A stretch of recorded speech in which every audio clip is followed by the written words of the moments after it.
আজি এটা বেলেগ পিঠাৰ আয়োজন মোক দেখি জিগিও বোলে ঢেকি দিয়ে তাইতকৈ ঢেকিৰ ওজন বেছি ঢেকিটো ডাঙেই নাখায় এয়া কেৰাহীত পানী দিছো আৰু আমাৰ টেকেলিৰ তলত যে এনেকুৱা খেৰৰে মেৰুৱা থাকে গোলকৈ তেনেকুৱা এটা সাজি লৈছিল সেইটো দি এয়া কঁঠাল পাত কেইখনমান ধুনীয়াকৈ ধুই ললো এতিয়া ঢাকোন মাৰি দিছো যাতে ভাপ আহে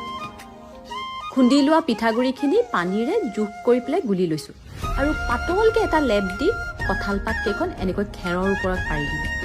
চাব যাতে পানী নালাগে এতিয়া ঢাকোনখন দি মাত্ৰ 1 মিনিট মান সিজিব দিলেই হ'ল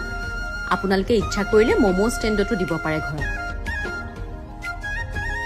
আৰু এয়া দেখিছে নহয় লাহে লাহে যত্নকে মানে অকণমান ঠাণ্ডা হোৱাৰ লগে লগে এৰাব লাগিব গোটেই এখন এখন পাত হৈ ওলাই আহে মই আপোনালোকক দেখুৱাবৰ বাবে